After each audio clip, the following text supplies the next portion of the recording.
कौन सा अगर शेयर पिक करना हो आज के मूड माहौल में, आज के हाल में ऑल टाइम हाई पे हम ऑलरेडी खड़े हैं, सो यहाँ से कुछ नाम पिक करना हो तो पहला नाम इनफैक्ट एक कॉन्ट्रा पिक है बंधन बैंक।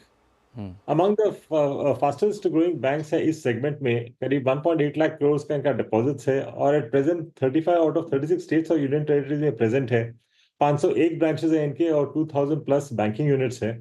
एसेट क्वालिटी काफी इंप्रूव किया है, स्लिपेजेस कम हुए हैं, हाई यील्डिंग एमएफआई लोन्स भी कम हुए हैं, पर इसके बावजूद निम्स काफी स्ट्रांग रहे हैं 7.6% इन Q1 FY25 और ये इंप्रूव किया है about 22 basis points year on year. Yields on advances भी improve किए हैं by 60 basis points to about 13.9, despite the fact कि cost of funds भी बढ़े हैं to 6.9%.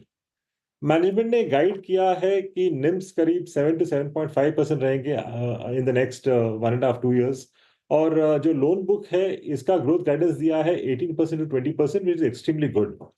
फोकस है ऑन सिक्योर्ड एसेट्स जैसे housing, commercial loans, retail loans और व्हीकल फाइनेंस। तो यहाँ मेरा टारगेट प्राइस बनता है 280, which is based on 1.5 times adjusted book value for FY26। Sir ऐसा आपने भी क्या नोटिस किया है कि बैंकिंग में डिस्पाइट नंबर थोड़े वीक थे, वो डिपॉजिट ग्रोथ की वजह से थोड़ा कंसर्न मान रहे हैं, लेकिन वैल्यू वाइज ये पूरा सेक्टर बहुत बेटर दिख रहा है, जहां सारा बाजार बहुत चल चुका है, बैंक्स एंड प्राइवेट बैंक्स में स्पेशली अच्छी वैल्यू है। कंपेयर टू बाकी सेक्टर्स यहाँ पे थोड़ा वैल्यू दिख रहा है, स्पेशली प्राइवेट सेक्टर बैंक्स में जिन्होंने ज्यादा पार्टिसिपेट नहीं किया है in fact in the last 1.5 years। और उसमें if you check look at Bandhan Bank in fact है I mean close to its lows. तो मुझे लगता नहीं है कि यहाँ से ज्यादा डाउनसाइड है और यहाँ से काफी अच्छा अपसाइड हो सकता है, इसलिए मैंने बंधन बैंक चूज किया है। पर I mean other than this जो मुझे दूसरे प्राइवेट सेक्टर बैंक्स पसंद है उसमें HDFC बैंक पसंद है, which again has been under performer last 1 साल में। वहां पे भी मेरा जो प्राइस टारगेट बनता है 1850 का। ओके, तो बंधन बैंक पहले तो 280 रुपए के टारगेट्स के लिए आप इसके ऊपर बेट कर सकते हैं, और अमरीश सर कह रहे हैं कि अगर प्राइवेट बैंक्स में जाना है तो बंधन बैंक के अलावा उन्हें HDFC बैंक भी पसंद आ रहा है। नरेंद्र सर, आप किसके साथ शेयर करेंगे अपना? जी, जैसा कि हमने फेस्टिवल्स की बात करी और यहाँ से अब दिसंबर तक लगभग कुछ ना कुछ फेस्टिवल्स आते ही रहेंगे, तो सबसे पहला जो पिक है मेरा वो कंज्यूमर स्पेस से है। कंपनी का नाम है वरुण बेवरेजेस लिमिटेड और जैसा कि हमें पता है कि कंपनी पेप्सिको का सबसे लार्जेस्ट ग्लोबल फ्रेंचाइजी है और इनका जो पार्टनरशिप है वो ऑलमोस्ट 25 साल से ज्यादा से चल रहा है और कंपनी इंडिया में ही नहीं ग्लोबली भी काफी सारी कंट्रीज जैसे कि नेपाल, श्रीलंका, जिम्बाब्वे, मोरक्को जैसी जगह पे ऑपरेट करती है और अब वहाँ पे धीरे धीरे कंपनी सिर्फ बेवरेजेस ही नहीं स्नैक आइटम्स में भी एंटर कर चुकी है और स्लोली और ग्रेजुअली कंपनी एक फुल स्केल F&B डिस्ट्रीब्यूटर और बन जाएगी। तो डेफिनेटली जो रनवे है, ग्रोथ रनवे काफी बेहतरीन है कंपनी के लिए और कंपनी के अगर आप टोटल जो मार्केट एड्रेसेबल साइज देखें वो भी USD 12.9 बिलियन के आसपास है। तो डेफिनेटली काफी प्रॉमिसिंग एस्पेक्ट्स है ग्रोथ के कंपनी के और आगे जाके कंपनी बहुत वॉल्यूम ग्रोथ भी काफी अच्छा रहने वाला है। इसमें जो हमारा टारगेट प्राइस होगा वो 760 रुपीज का है। तो 760 रुपए के टारगेट्स के लिए वरुण बेवरेजेस को आप बेट कर सकते हैं।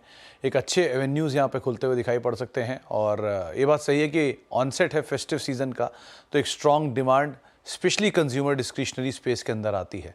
इसीलिए जो पहला नाम नरेंद्र सर ने चुना है वो है वरुण बेवरेजेस का। राजेश सर, आपकी तरफ से जो पहला नाम आप शुरू करना चाहोगे वो कौन सा होगा? सुमित जी, पहले स्टॉक पे आऊं उससे पहले आपको, आपकी पूरी टीम को और पूरे देश को गणेश चतुर्थी जो अभी चल रही है, गणेश चतुर्थी तो खैर चली गई, गणेश फेस्टिवल जो चल रहा है उसकी शुभकामनाएं देना चाहूंगा। विघ्नहर्ता नाम कहा जाता है, आपका विघ्न हरे, और मेरी ये दुआ है कि आपका मुनाफा गणेश जी की सूंड की तरह लंबा हो, आपका पोर्टफोलियो उनकी पेट की तरह मोटा हो और स्टॉक सिलेक्शन आपका उनके लड्डू की तरह मीठा हो। तो इन शुभकामनाओं के साथ पहला स्टॉक जो मैं देना चाहूंगा वो बजाज फाइनेंस का रहेगा। अगर आप देखो तो एक कंज्यूमर फाइनेंस में एक अग्रणी कंपनी है।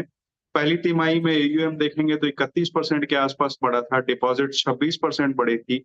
लिक्विडिटी पोजीशन कंपनी की बहुत अच्छी है, 16,200 करोड़ की लिक्विडिटी थी उनके जून तिमाही के अंत में। और मैनेजमेंट ने अपनी कमेंट्री में ये कहा है कि FY25 में वो जो AUM की ग्रोथ है वो 26 से 28% के आसपास मेंटेन करेंगे, जो कि बैंक की ग्रोथ, क्रेडिट ग्रोथ है उससे कम दोगुना होती है। और उनके कई एक्सपेंशन प्लान्स भी हैं, नए लॉन्चेस, नए प्रोडक्ट्स को लेकर के भी हैं। इन सब चीजों के मद्देनजर हमें ये स्टॉक यहाँ से अच्छा लगता है। और ये नहीं भूलना चाहिए कि जिस तरीके के उनके सब्सिडरी बजाज होम फाइनेंस में सब्सक्रिप्शन नंबर्स आए हैं और लिस्टिंग की उम्मीद है, वहां से भी थोड़े से वैल्यूएशन बेटर होंगे। 8,500 का टारगेट अगली गणेश चतुर्थी तक हमें दिखाई देता है, तो यहाँ पे निवेश की सलाह रहेगी। अजय सर, आपने